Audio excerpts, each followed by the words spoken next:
Estamos ahora hablando del oficio real de Cristo, el oficio real. Comenzamos la semana pasada a hablar un poco sobre los actos reales del reinado actual de Cristo. Y en primer lugar dijimos que Él reina en justicia sobre su pueblo. Y vamos a hablar de los otros dos obras donde Cristo construye el templo de la presencia de Dios y Cristo vence a los enemigos de Dios. Y el objetivo de Cristo, ¿no?, al actuar como rey ahora a favor de su pueblo, dijimos que era con el objetivo de establecer un reino de justicia, un reino de rectitud y de paz eterna. Así que vamos a entrar al segundo punto directamente. Cristo construye el templo de la presencia de Dios, es decir, donde Dios se manifiesta. Usted puede recordar quién fue el rey que construyó el templo de Dios aquí en la tierra. ¿Alguien recuerda quién fue el rey que lo, no el primer rey, sino el rey que lo construyó? Salomón. Salomón fue el rey que construyó el templo donde la presencia de Dios habitaba en el antiguo pacto. Y este fue un proyecto pues glorioso, o más importante quizás de cualquier otro rey terrenal hubiera podido lograr. No lo logró Saúl, no lo hizo David, Salomón tuvo ese privilegio. Pero cuando hablamos de Cristo como rey, oficiando como rey, vemos a Cristo que está levantando un proyecto mucho más glorioso. Y ese proyecto es que Cristo construye el templo,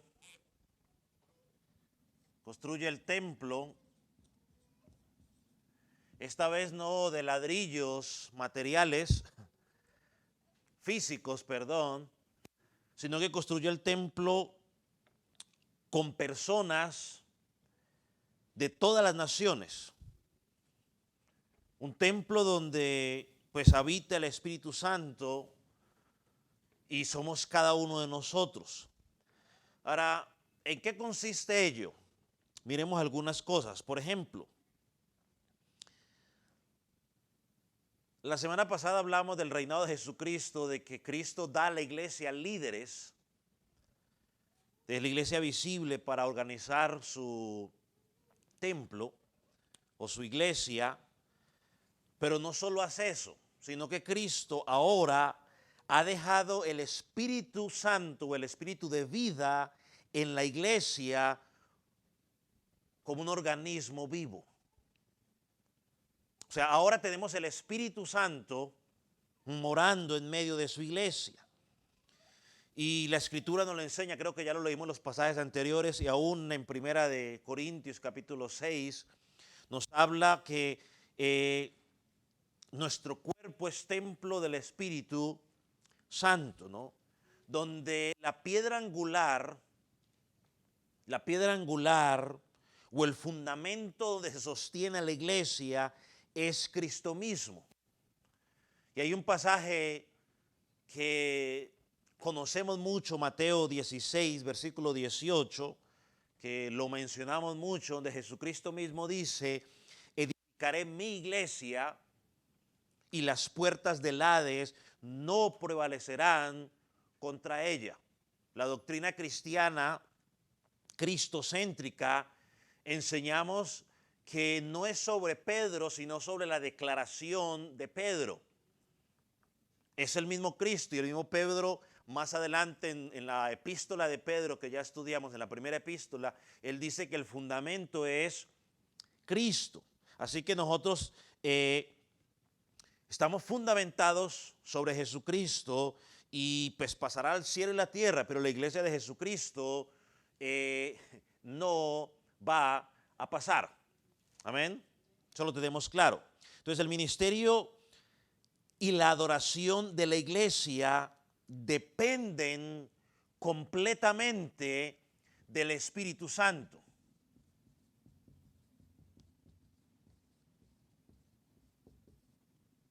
la adoración en la iglesia, el ministerio en la iglesia dependen 100% del Espíritu Santo. Y una de las oraciones, ¿no?, quizás personales, quizás no la hacemos mucho a nivel colectivo, pero personales debe ser orar para que la obra del Espíritu Santo se pueda manifestar en nuestra congregación, porque si no, entonces cualquier otro trabajo que hagamos, toda adoración va a ser en vano. Y cuando hablo de la manifestación del Espíritu Santo, habría que pensarla en términos bíblicos, no en los términos de los seres humanos que la hemos entablado hoy en algunos lugares. Miren lo que dijo el puritano John Owen sobre este asunto. Dice: aquel que quiera separar totalmente el espíritu de la palabra, también tendrá que quemar su Biblia.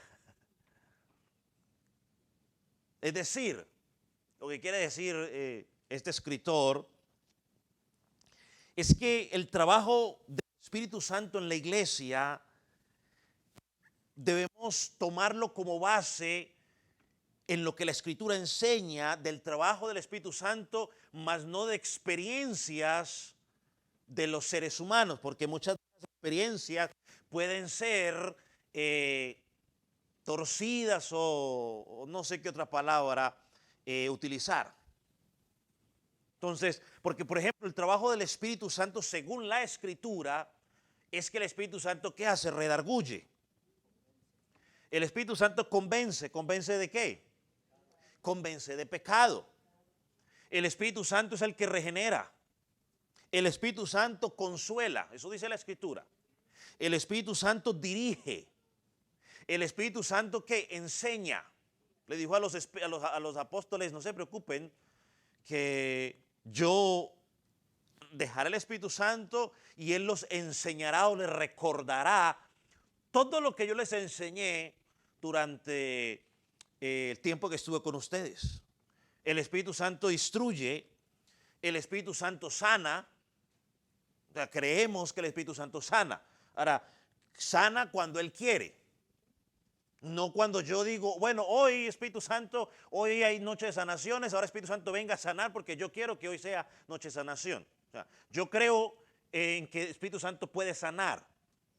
Lo que no creo es en los milagreros que andan por ahí, ni en el show. Pero creo que el Espíritu Santo puede sanar de forma milagrosa o de sobrenatural, que es una forma sobrenatural que simplemente Él interviene y hace lo que solo Él puede hacer.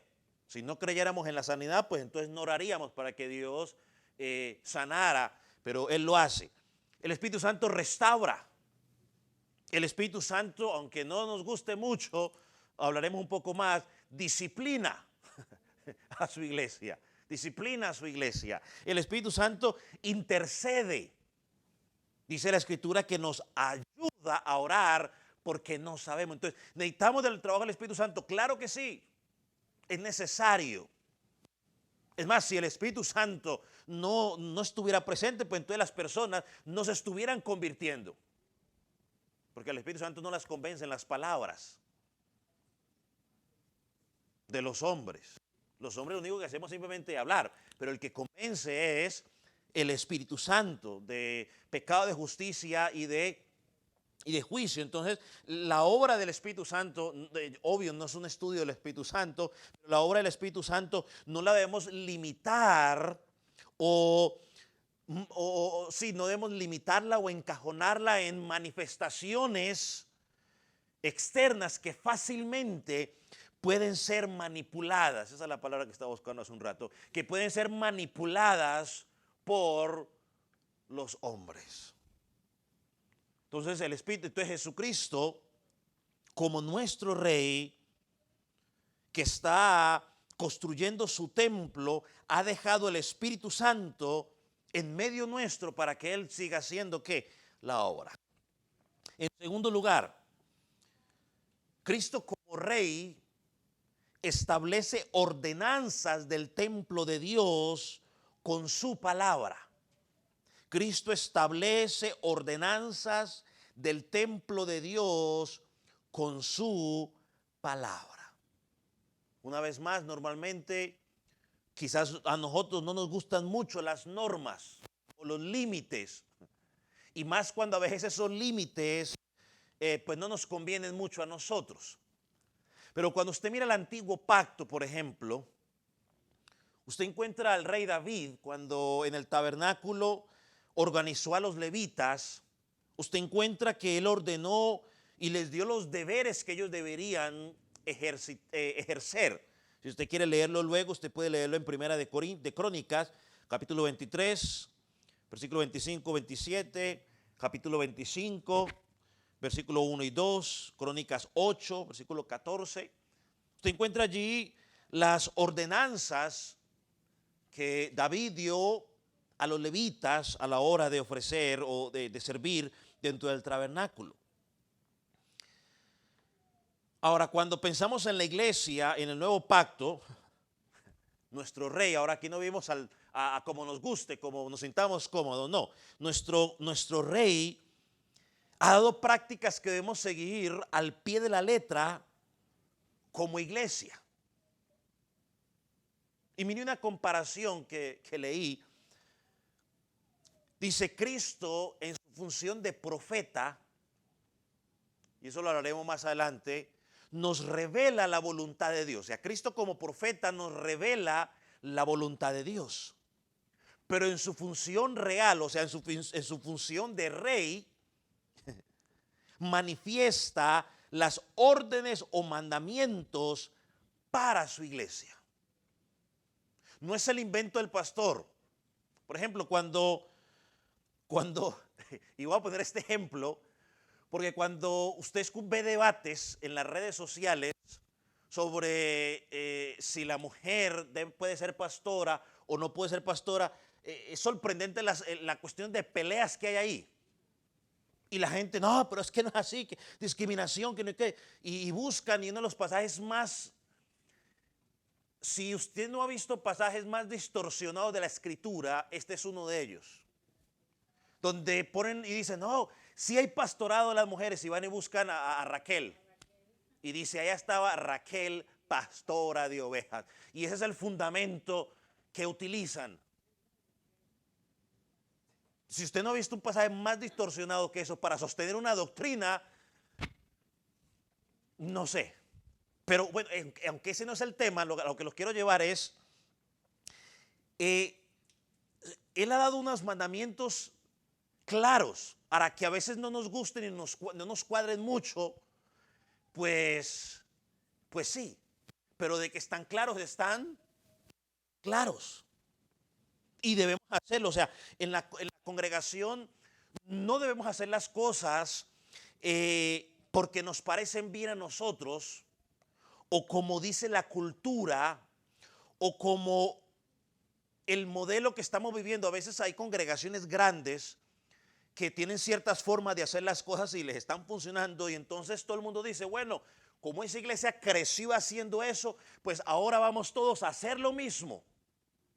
Y entonces todos empezamos a copiar, vamos a hacerlo así, porque ellos lo están haciendo así. No es porque ellos lo están haciendo así, es porque ¿qué? Que dice la escritura. Y donde hay cosas que quizás no son muy claras, porque hay cosas que no son muy claras, la escritura no dice claramente qué hay que hacer, entonces tomamos como referencia lo que la escritura enseña. Por ejemplo, un pasaje también muy conocido, 1 Corintios 6:12, si usted lo quiere buscar, que es un pasaje muy conocido que podemos tomar como base.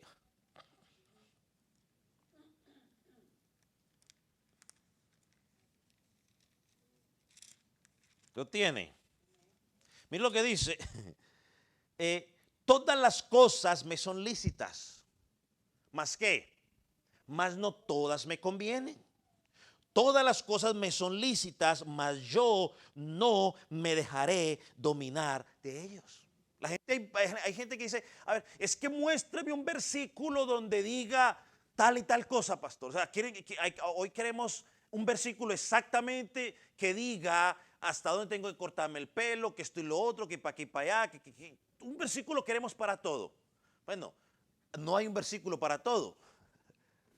Pero si hay principios que nos pueden ayudar a entender otras cosas.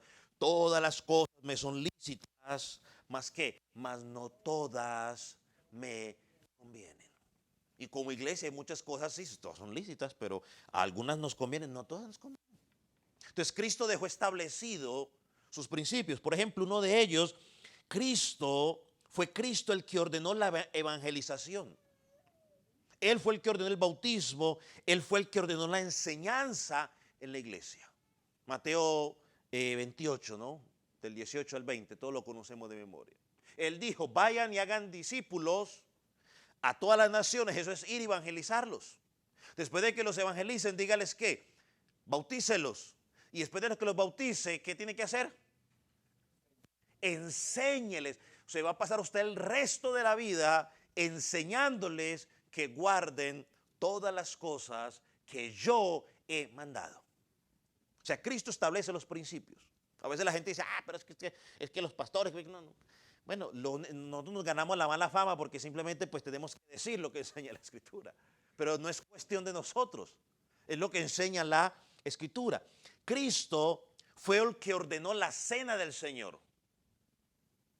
¿Cómo qué? Como señal del nuevo pacto, como un anticipo en previsión del reino venidero, o sea, de lo que iba a venir.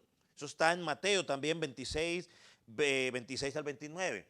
En 1 Corintios 11, Pablo también habla de eso. O sea, la cena del Señor la instituyó Él. Ahora, hoy la hacemos nosotros como la celebramos, cada quien la celebra de forma distinta. Él no dijo cada 15 días ni cada 20 días, o sea, ya. Él dijo, cada vez que la celebres, la muerte del Señor anunciáis hasta que Él venga. Entonces, hoy nosotros la celebramos en base a la cultura que tenemos hoy. Nosotros, ellos hacían ciertas cosas diferentes, pues nosotros hoy no las hacemos, pero eso no significa de que no sea bíblica. Creo que cuando hablamos sobre la cena del Señor les expliqué los contextos para sobre la cena, ¿no? Cómo la celebran ellos, cómo la hacemos nosotros. Tercero, fue Cristo quien dio los oficiales de la iglesia, empezando por los apóstoles bíblicos. Si yo enfatizo bíblico, usted sabe por qué, pero no voy a dar más comentarios, hasta ahí lo voy a dejar. Pero Cristo fue el que estableció sus oficiales, los apóstoles. Él los estableció. Está en Efesios, ¿no? Fue Cristo también el que ordenó el apoyo financiero a los ministros del Evangelio. Primera Corintios 9:14. Hoy a veces la gente se queja mucho, pero Cristo lo estableció sobre el sustento de los ministros, los que predican el Evangelio. O sea, eso no es cuestión de los pastores que nos hemos inventado, aunque el mundo dice eso, pero no, tiene fundamento ¿qué? Bíblico. Entonces, hay cosas que tenemos que entender, mis hermanos, y no sé cómo usted lo vaya a tomar lo que voy a decir, pero es que la iglesia no es una democracia gobernada por los deseos del pueblo. No. Ni tampoco es una aristocracia, o sea, gobernada por un grupo en particular de líderes, tampoco. La iglesia es gobernada por su cabeza. ¿Quién es la cabeza? Cristo. Los líderes lo único que hacemos es tratar de ayudar, ¿no?, a que las cosas marchen. Pero cuando es la iglesia la que gobierna todo al ton ni son, entonces es donde empiezan los problemas. Y cuando es el liderazgo el que él gobierna como un faraón, mandando y sacando y quitando gentes a la hora que él quiere, empiezan los problemas. Tenemos que tomar como base a Jesucristo. Cuando hay conflictos en la congregación, si es el conflicto con el pastor, hay escritura que nos va a ayudar a solucionar ese problema. Cuando hay conflictos con los miembros, hay escritura que nos va a ayudar a solucionar ese problema. Siempre volvemos ¿a dónde? A la escritura, porque ahí están las normas. Entonces, la autoridad es Cristo, la máxima autoridad, porque Él es la cabeza de la iglesia. Efesios 5:23 lo dice. En tercer lugar, no solo Cristo dejó su espíritu, no solo Cristo da las ordenanzas en la iglesia, sino que Cristo equipa a los servidores del templo con dones espirituales. Cristo nos equipa o nos capacita, usemos esta otra palabra, nos capacita con dones espirituales. ¿Qué son los dones? Regalos. Es un regalo simplemente, Él nos lo dio. Vaya a Efesios 4 y quizás el mayor regalo, sacando, digamos, la salvación y todo esto, sacando, poniendo eso a un lado. Después de eso, el mayor regalo que podemos decir que el Señor nos ha dejado, ¿cuál es? No. ¿Cuál podría creer usted? Sacando la salvación, ¿no? Todo lo que involucra la salvación. ¿Cuál podemos decir que ha sido el mejor regalo que Dios ha dejado, que Jesús ha dejado a la iglesia? Ok, no, ya eso está dentro de la salvación. Ya lo mencionamos hace un rato. École, el Espíritu Santo, cuando descendió en Pentecostés. El Espíritu Santo, que es el que nos redarguye, el que obra en nuestras vidas. ¿Qué dice Efesios 4, 7, 8? Dice, pero a cada uno de nosotros fue dada la gracia conforme a la medida del don de Cristo. Hermano, a cada uno. Si tú estás en Cristo, Él te ha dado un don. Has sido equipado con un don.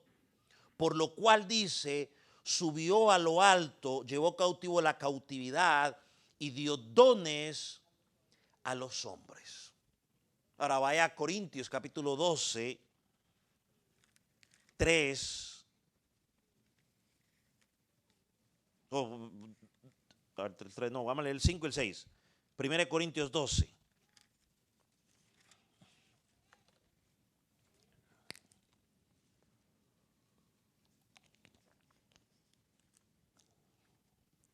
Dice, hay diversidad de ministerios, pero el Señor es ¿quién? Él mismo. Hay diversidad de operaciones, pero Dios, que hace todas las cosas en todos, es el mismo.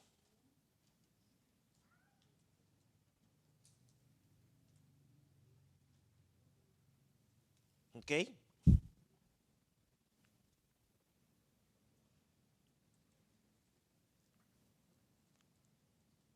Primera de Pedro 4:10. Porque estos dones que Dios da a la iglesia, o a cada creyente, o a cada piedra viva, hermanos, son fundamentales para la edificación de la iglesia. Y creo, a ver, no sé, bueno, antes de buscarlo, es Dios el que los da. A veces uno escucha personas diciendo, bueno, yo le estoy orando a Dios para que me dé tal don. O sea, perdóneme, ¿qué palabra podría usar allí? Pero no funciona así, mi hermano. Si usted es de los que clama y pide, Señor, yo quiero tal don en particular, eso no trabaja de esa manera. El día que Dios te salvó, te regeneró, ese día te dio el don que Él quiso darte. Ese día Él te lo dio. Lo que tienes que orar es más bien, Señor, ayúdame a entender o a descubrir cuál fue el don que tú me has dado. Ya esa es otra historia. Porque Él lo repartió como Él quiso. Mire lo que dice 1 Pedro 4:10. Mire, cada uno según el don que ha recibido. ¿Qué va a hacer con ese don? Guárdelo, entiérrelo, ministrelo a quienes. ¿Quiénes son nosotros? ¿Cómo? A la iglesia. Ministrelo a los otros como buenos administradores de la multigracia, de la multiforme gracia de Dios. Recuerde cuando hablamos un día de esa palabra, ¿no? Que es la diversidad, diferentes colores. O sea, cada quien. Por eso yo vuelvo y lo digo, y quizás suene yo un poco, no sé, extremista cuando digo esto, pero bueno, quizás buscaré otra forma de expresarlo para que no suene tan extremista. Pero nadie que está en Cristo puede decir, yo no tengo ningún don. Porque eso no tiene, eso sería ir en contra de lo que enseña la Escritura. Cada uno lo ha recibido. Si estás en Cristo, el primer don que recibiste, si estás en Cristo, ¿es quién? El Espíritu Santo. Y Él te habrá dado el don, que yo que sé cuál sea el que tú, el que tú tengas. Pero dice, ministrelo a otros. Por eso es que yo siempre digo, yo no creo en ese cristiano solitario. No creo en ese cristiano solitario. Aunque no, yo soy cristiano y nomás que no me congrego ahí porque esto, por esto, por esto, por esto, por esto, pero no, pero yo creo en Dios y yo sirvo a Dios y yo en eso no lo creo. Y no es porque yo sea demasiado, no sé, religioso, pues usemos esa palabra, religioso, sino es que cuando yo encuentro un versículo como esto, ¿cómo lo podemos interpretar? Cada uno, según el don que ha recibido, ministrelo a otros. ¿Cómo voy a ministrar yo el don que Dios me ha dado a otros creyentes si no me congrego? Si no quiero estar donde ellos están.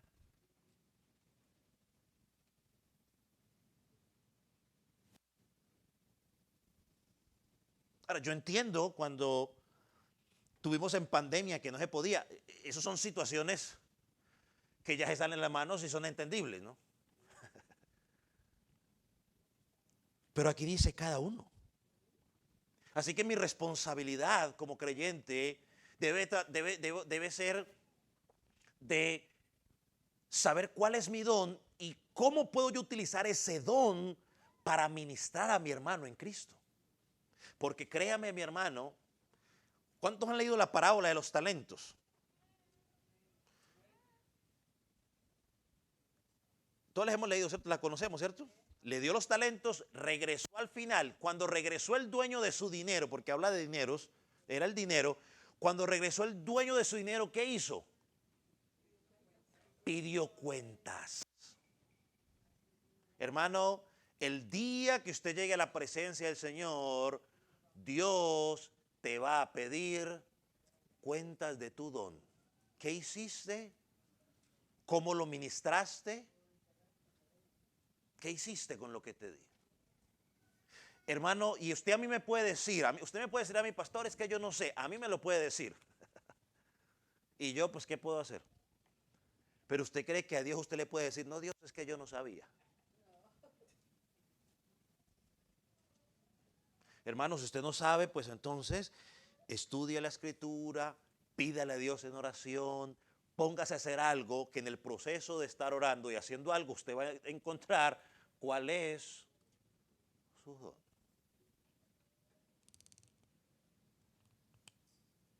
Por lo tanto, como a cada quien se nos ha dado un don, primero no debemos llenarnos de orgullo, porque así como yo tengo un don, él tiene un don, ella tiene un don. Ni tampoco debe entrar en la competencia. ¿Por qué? ¿Por qué vamos a competir si es que todos estamos trabajando para el mismo objetivo? ¿Cuál es el mismo objetivo? Cristo, que Cristo sea glorificado, que la iglesia sea edificada. O usted ve a la mano derecha compitiendo con la mano izquierda. No, ellas no compiten. Las dos trabajan con el mismo objetivo. Si usted está agarrando de alguna cosa antes de caerse, usted ve a la izquierda diciendo, hey, mira, yo me estoy agarrando más duro para aquí. No, no, las dos están compitiendo por el mismo objetivo. Sosténganse lo más duro que puedan. Lo mismo los pies. Usted no ve los pies cuando usted tiene que correr porque usted está en peligro. El derecho no arranca para la izquierda y el izquierdo para la derecha. No. Los dos se alinean y corren para el mismo lugar y los dos hacen el mejor esfuerzo para mantener a salvo el cuerpo. Bueno, hermano, es que cuando miramos y la Biblia compara a la iglesia como el cuerpo, por alguna razón será. Cuando usted y yo entendamos como iglesia eso, en la iglesia no va a haber competencia, en la iglesia no va a haber que no me miró, que no me saludó, que esto y lo otro, que para qué, no, no, porque estamos enfocados en un solo objetivo. y porque yo tengo mi don y lo quiero usar para que la iglesia de Jesucristo siga su objetivo, que Cristo sea glorificado y las personas sigan las personas se sigan salvando. Entonces, ¿qué más hace Cristo con su iglesia ahora en el templo que está levantando? Cristo purifica el templo de Dios con la disciplina. Hebreos dice que Dios al que toma por hijo lo corrige. Hay una cosa que los hijos, cuando estamos con los padres, no entendemos y que entendemos muchos años después. Muchos, pero muchos años después. Y muchos de los que hoy somos padres, poniéndome a mí como ejemplo de primero, en muchas ocasiones dije, y yo sí no le voy a castigar a mis hijos, porque yo no voy a ser malo como mi papá y mi mamá. Yo sí los voy a amar de verdad. Palabras más, palabras menos en medio del enojo, mientras está usted después de los latigazos. Pero pasan los años, nacen los terroncitos de azúcar y te conviertes en lo que juraste destruir. Un castigador. Juraste que no ibas a castigar y luego estás tome que tome. Así que niños, así como están ustedes hoy, así me vi yo hace muchos años. Y como estoy hoy castigando, los veré a ustedes de aquí a unos años. Cristo dio la disciplina. Vaya a un pasaje muy conocido, Mateo 18, versículo 15 al 20. Cristo instituyó la disciplina eclesiástica. Es necesario. Y una congregación donde no hay disciplina, hermano, y hacen lo que quieran, salgan corriendo. Eso es peligroso. Donde hay que disciplinar. Se moleste el que se moleste. Y yo se lo digo porque hay gente que se ha molestado conmigo, hasta se han ido porque los he disciplinado, pero pues cuando toca, toca. Porque cuando usted no hace disciplina, todo el mundo empieza a hacer lo que se le da a su soberana voluntad. Y empiezan los problemas. Es lo que dice. Por tanto, si tu hermano pega contra ti, ve, repréndelo, estando tú y él solos. Si te oyeres ganado a tu hermano, mas si no te oyere, toma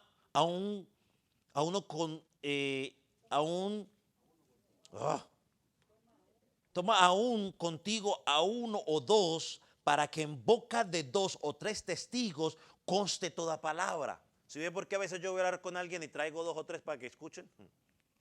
Porque luego dices, ¿qué dijo? ¿Qué dijo? Que yo no dije, que yo no dije. Bueno, ahí está. Si los oyere a ellos, dilo. Si no los oyere a ellos, dilo a la iglesia.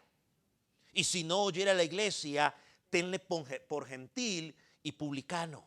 De cierto os digo que todo lo que atéis en la tierra será atado en los cielos, y todo lo que desatéis en la tierra será desatado en los cielos. Otra vez os digo que si dos de vosotros os pusieron de acuerdo en la tierra acerca de cualquier cosa que pidáis, les será hecho por mi Padre que está en los cielos. Porque donde están dos o tres congregados en mi nombre, allí estoy en medio de ellos.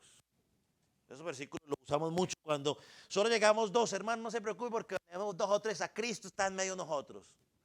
Sí, yo creo eso también, pero aplicándolo en el contexto, aquí está hablando en un contexto de qué, de disciplina a un creyente o a una persona que no se quiere arrepentir por perdonar a otro. Y dice, lo que aten a la decisión que tomen allí, dice, el Señor la va a respaldar en los cielos. Y dice algo fuerte, si no oye a la iglesia, tenlo por gentil. Lo que está diciendo, mire, esa persona habló con el primero, lo corrigieron, no uso. Habló con dos o tres, no corrige. Habló con toda la congregación, no corrige. Esa persona no es cristiano, le está diciendo. Es un impío. Es un lobo vestido de oveja.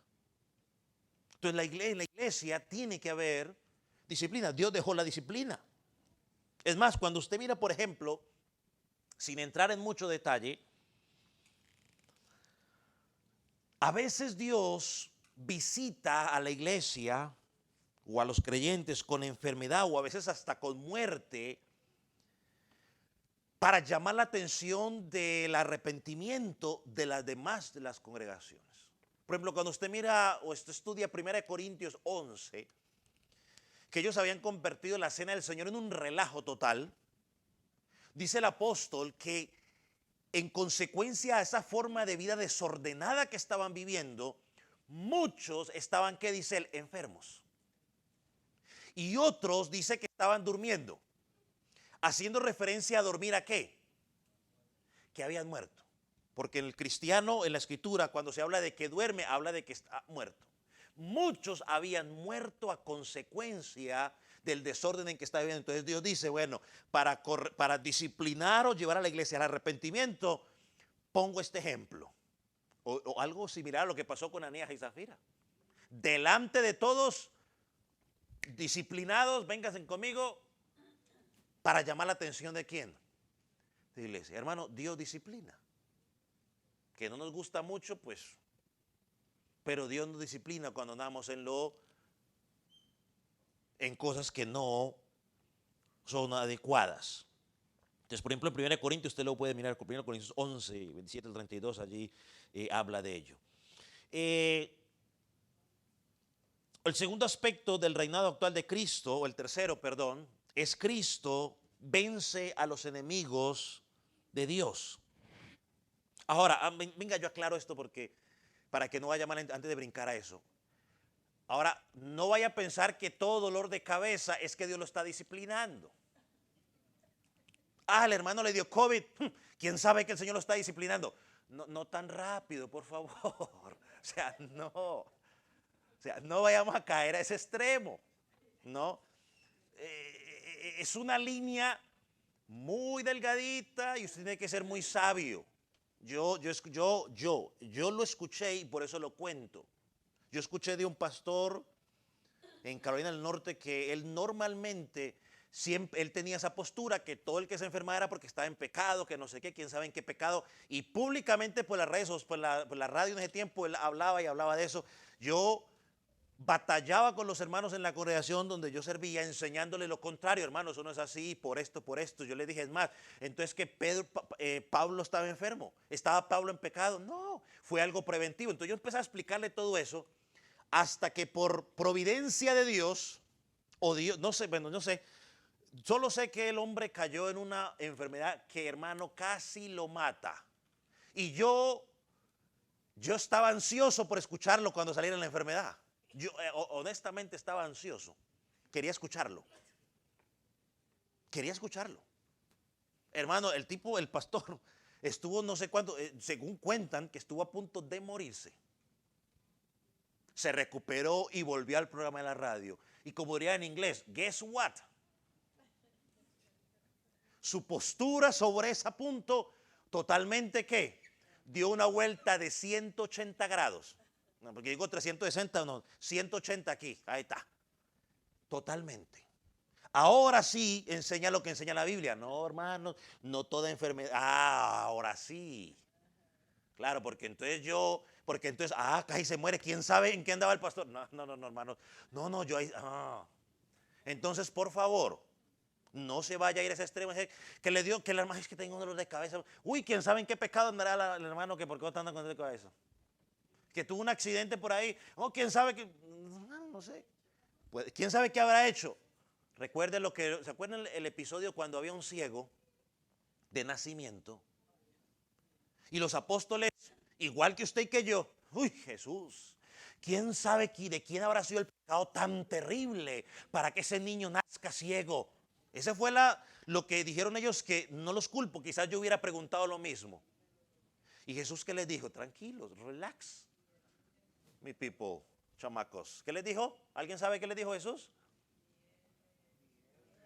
Ni él ni los padres. ¿Esa enfermedad es para qué? Para gloria de Dios. Así que por favor, si Dios disciplina, pues sí, pero no vaya a salir ahí diciéndole, el pastor, yo no estoy enseñando eso. Sea muy cuidadoso con eso, porque es una línea bien delgada. Ahí lo mejor que puede hacer uno es simplemente orar los unos por los otros. Y en el otro punto, claro, y el que está viendo en vivo también quedó claro. Bueno, porque luego agarran pedazos, uno sale en vivo y luego partan pedazos y, bueno, aunque como yo no soy tan famoso, pues no tengo problema por eso. Ahora sí, Cristo vence a sus enemigos. Miren lo que dice el Salmo 110, versículo 2. Salmo 110. ¿Lo tiene? Foto.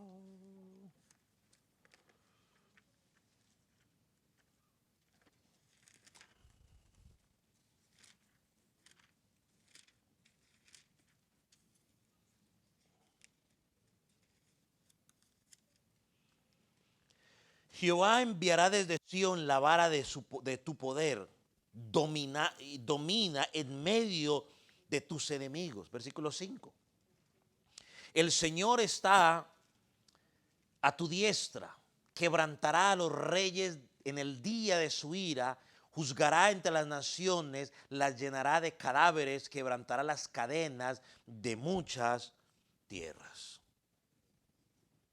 Aunque Cristo obtuvo la victoria en la cruz del Calvario, todavía hay una batalla abierta que tendrá su culminación ¿cuándo? Cuando Cristo venga por segunda vez y ahí terminará todo. Pero todavía, como dicen por ahí, se están dando esas patadas de ahogado. Pero una de las cosas que Cristo hace ahora es frena los poderes del mal.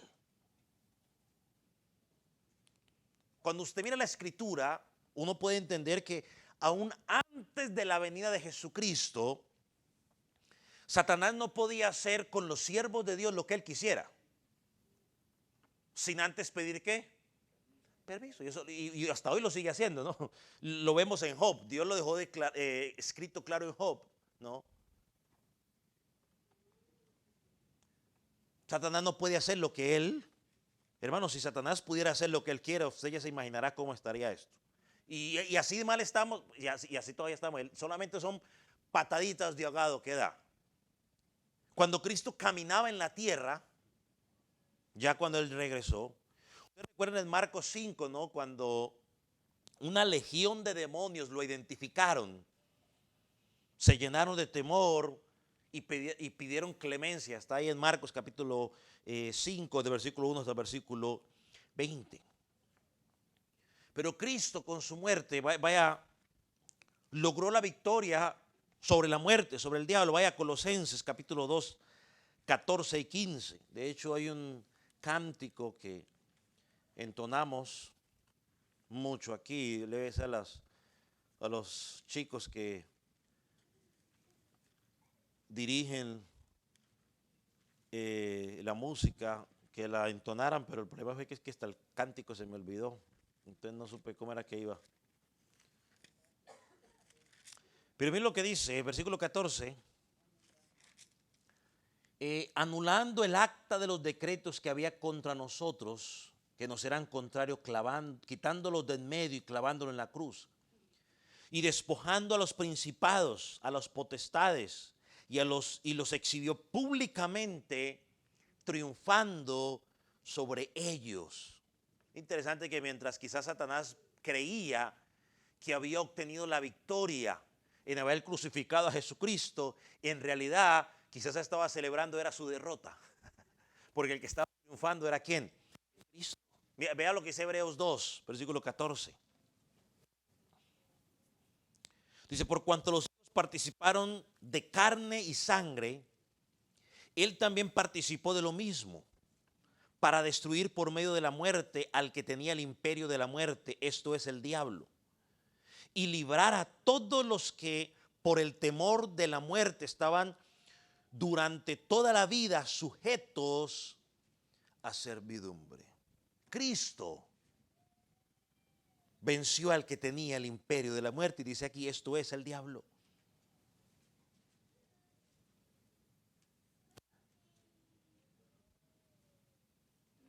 Así que las fuerzas de las tinieblas Y aún los hombres malvados que le sirven a Satanás están restringidos.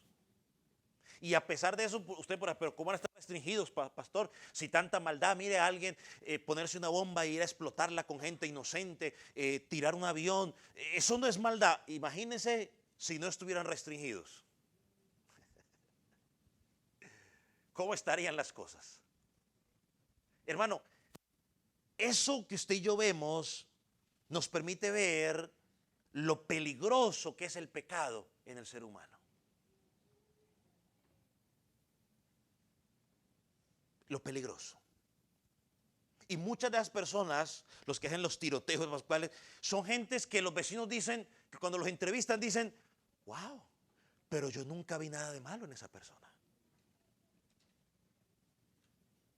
Yo vi la entrevista de un hombre que fue maltratado y que fue abusado por otro hombre.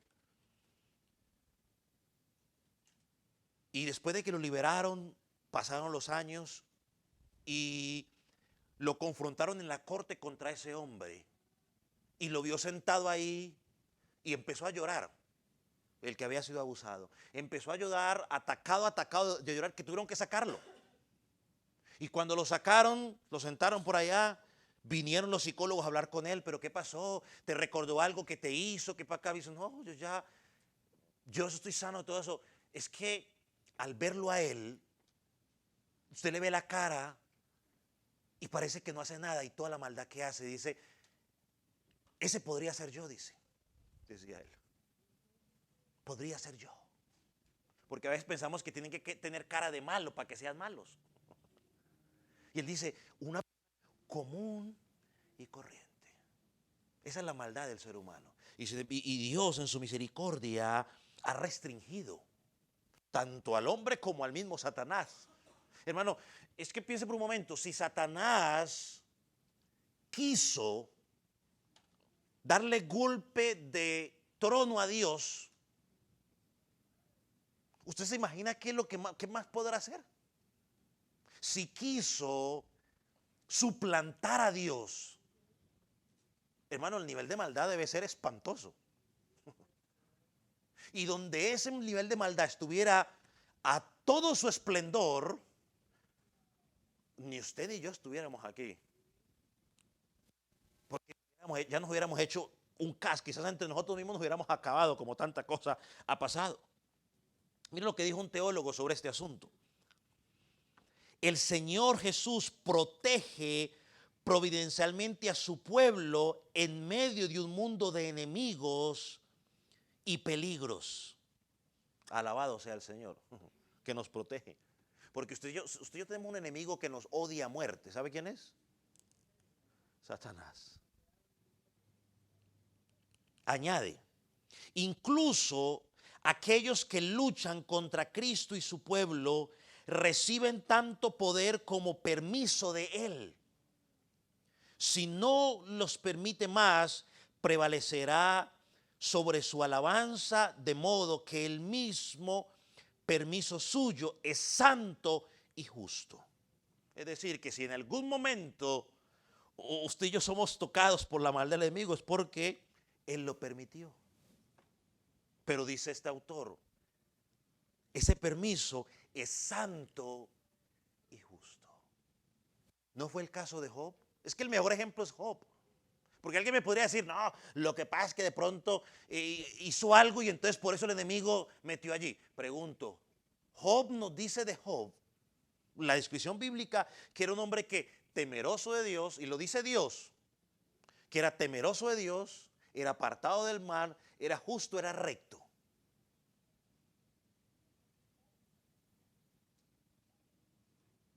Y Satanás se quedó contento. Le dijo, no, pero lo que pasa es que el justo y recto porque tú lo tienes, quítale el cerco y verá. Dios lo permitió.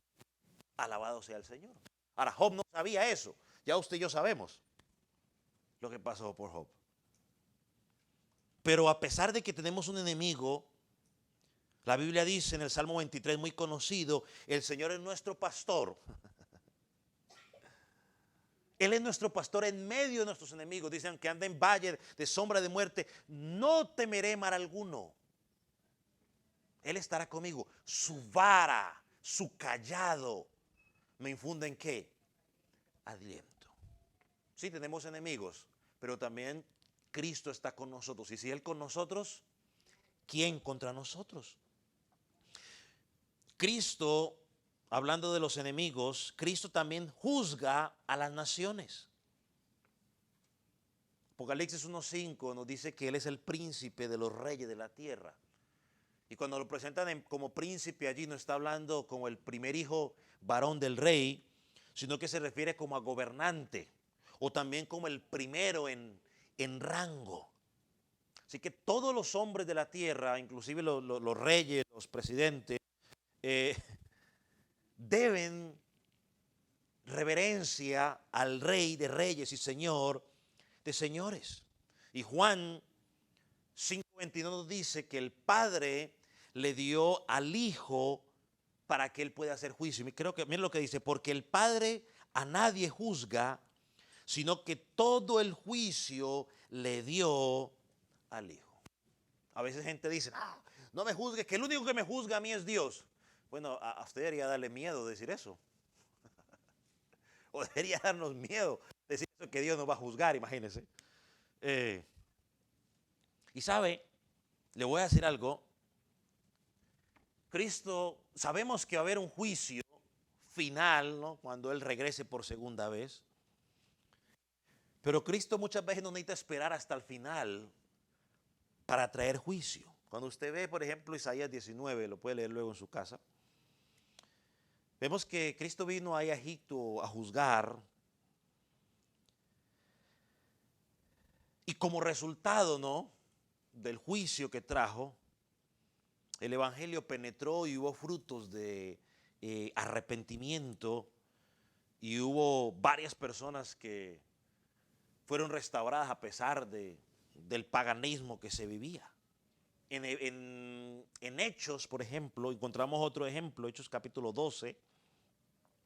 Tuvimos que el ángel de Jehová o el ángel del Señor o un ángel hirió de muerte a Herodes, porque Herodes perseguía a la iglesia, se jactaba de ser Dios y entonces vino Dios y pasó juicio sobre él. Así que hoy también voy a decir algo igual que lo otro, similar, una línea muy delgadita que se tiene que analizar con mucho cuidado antes de llegar a una conclusión para poder tomar una conclusión responsable y sabia y no ir a decir cosas que uno tiene que decir. Pero a veces las guerras, las hambres, las catástrofes o pandemias pueden provenir del trono de Dios, donde Dios está trayendo juicio sobre algunos o tratando de llamar la atención de otros. Yo recuerdo ahora, a veces ha pasado, ¿no? Cuando hubo, creo que en Haití, no sé qué cosa que pasó, y muchos, que era juicio de Dios porque en Haití hay mucha, ¿qué es lo que hay en Haití? Brujería y tanta cosa. Pues puede ser que no, yo qué sé, porque también hay salvos ahí, ¿no? Cuando empezó la pandemia, ¿no? Eso son las redes sociales, no, que es el juicio de Dios y dele. Puede ser, yo no estoy diciendo que no, ni tampoco estoy diciendo que sí, o sea, eso es una línea que habría que analizarla muy bonito, pero por lo menos una de las cosas que sí, al menos como iglesia tratamos de, es que esta pandemia nos llamara la atención, ¿no?, a cómo estamos viviendo nuestra vida. A que quizás muchos hicimos el análisis, bueno, ¿cómo era mi vida pre-pandemia y cómo es mi vida post-pandemia como creyente? ¿Cómo era mi servicio? Y sabe una cosa, aún quizás yo como pastor puedo decir, bueno, gracias a Dios por esa pandemia, porque en su providencia esa pandemia permitió conocer muchas cosas de la congregación que uno pensaba que estaba bien.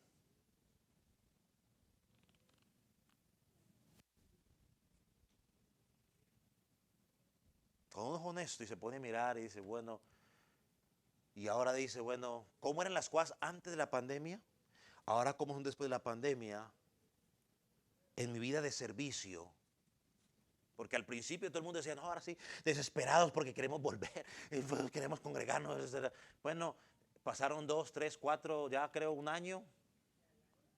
¿Y ya qué pasó? Volvimos otra vez a la normalidad, lo mismo.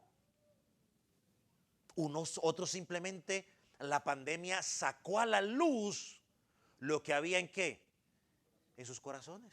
Hay unos que usted no los volvió a ver. O sea, ay, no es que tanto tiempo sin haberme congregado me enfrío. No, lo siento, perdóneme, pero discúlpeme. Eso no lo enfrió a usted. Lo que hizo fue que la pandemia reveló lo que había en usted. Son dos cosas diferentes. Porque aquí hay más de uno que le pasó lo mismo. ¿Se enfriaron? No, siguieron en la misma tónica. ¿Sí ve? Pero entonces, la forma siempre más fácil es de buscar una excusa. No, es que me enfrié, pastor, porque pues, la pandemia, ¿usted entiende, pastor? No, 4 meses sin no congregarme, 4 meses allá sentado, pues nomás viéndolo por la pantalla, pues pastor, ya me acostumbré. No se engañe, no se engañe. Simplemente salió a la luz lo que había en tu corazón. Pero entonces también es una línea delgadita, no vas a salir diciendo que se chocó, pero, que es no. También es una línea muy delgadita, mucho cuidado, no vaya luego a estrellarse. ¿Qué más hace Cristo? Cristo convierte a los perdidos y rescata a los cautivos de Satanás. La Escritura nos enseña que los seres humanos nacemos en rebeldía contra Dios. Estamos esclavos espiritualmente y muertos, o sea, estamos atados a Satanás. No, Efesios 2, 1 al 3 lo dice claramente, estábamos muertos sin delitos y pecados y un desorden total. Entonces Cristo nos liberta del pecado y nos rescata. Mira un pasaje que quiero leer.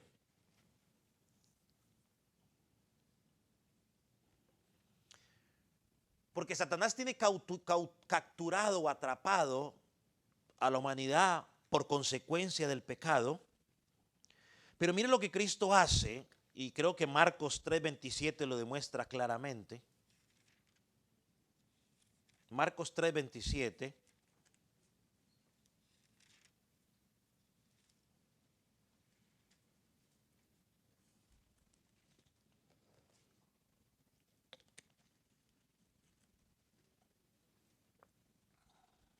¿Entiende?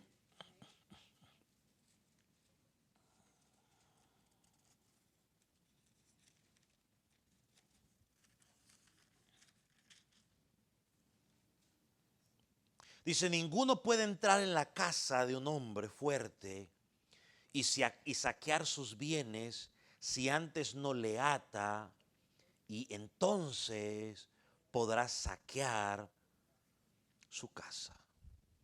Eso es lo que Cristo hizo cuando vino. A todo el poder de las tinieblas. Y empezó a traer liberación de la esclavitud del pecado. Para que los hombres y mujeres pudiéramos llegar ¿a quién? A Cristo. Y Cristo pues lucha con sus armas espirituales, como lo describe 1 o 2 Corintios 10, 4 y 5, ¿no? Las armas de nuestra milicia no son carnales, sino espirituales, poderosas en Dios para derribar fortalezas. Entonces, es el Espíritu Santo obrando con Cristo el que nos convence de pecado. Es el que nos restaura. Yo vuelvo y le digo, y es lo que creo porque veo en la Escritura. Si nosotros estamos muertos, un muerto no se puede ¿qué? Levantar así solo. Si somos esclavos del pecado, un esclavo se podía liberar así solo, tampoco se podía liberar. Alguien tenía que liberarlo. ¿Quién hizo esa obra? Jesucristo. Jesucristo hizo esa obra. Él nos restauró, Él nos liberó.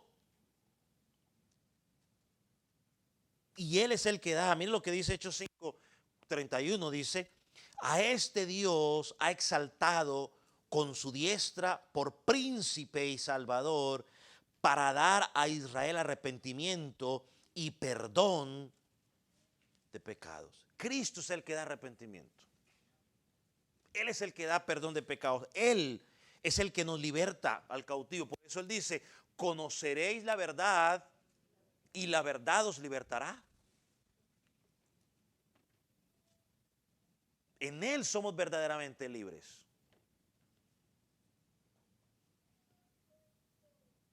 Y último punto, Cristo ejecutará juicio, el juicio final como rey. Cuando Él venga en su majestad, ya no va a venir en relación al pecado, lo hemos dicho muchas veces, Él va a venir a dar justicia. Mira lo que dice Colosenses 3.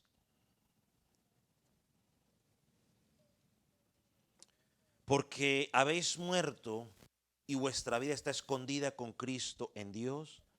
Cuando Cristo vuestra vida se manifieste, entonces vosotros también seréis manifestados con Él en gloria.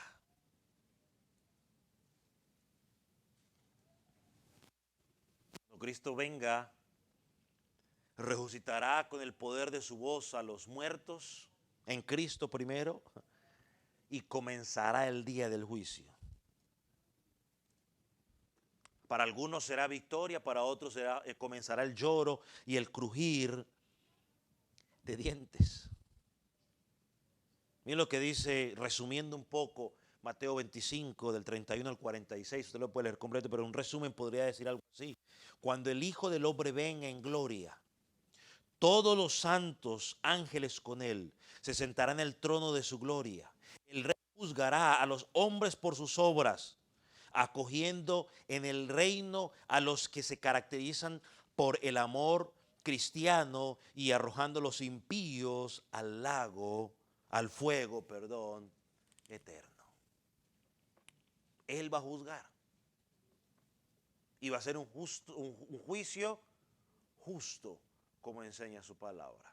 No va a haber excusa, no va a haber excusa. O sea, hoy es fácil nosotros dar excusas, excusarnos en los pastores, excusarnos en los creyentes, excusarnos en lo que usted quiera excusarse. Hoy lo podemos hacer, pero delante de Dios no va a haber excusa. Porque Dios nos puso en una congregación con personas de diferentes temperamentos, diferentes formas de ser, pero que son nuestros hermanos en Cristo, por los cuales Él también dio su vida y que nos dio para que nos edificáramos los unos a los otros, nos perdonáramos, nos amáramos, nos apoyáramos. ¿Cuántas veces tenemos que perdonarnos? Las veces que sean necesarias. Si toca 3 veces al día, pues 3 veces al día. Si toca más veces al día, pues toca más veces al día. Las veces que sean necesarias. Amén. Vamos a orar.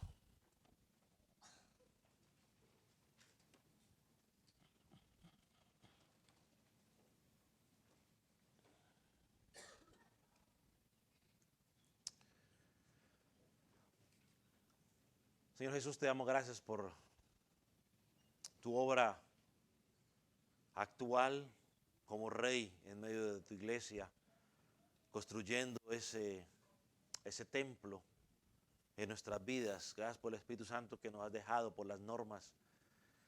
Gracias, Señor, porque tú reinas y resistes a nuestros enemigos, nos proteges, nos convenciste de pecado y sigues convenciendo de pecado. Y porque sabemos que un día vendrás en gloria. Señor, enséñanos cada día como iglesia a caminar en esas verdades. Señor, en esa obra gloriosa que tú has hecho a nuestro favor. Y te pedimos, oh Dios, que tú nos enseñes como iglesia cada día a no solo aprender estas verdades, sino a vivirlas, ponerlas en práctica. Entendiendo, Señor, que, Señor, aunque hay diversidad, somos uno en Cristo. Y que en tu soberanía, Señor, en tu sabiduría, nos has puesto en este lugar, en la iglesia local, para hacer de edificación. Señor, gracias. En el nombre de Jesús. Amén.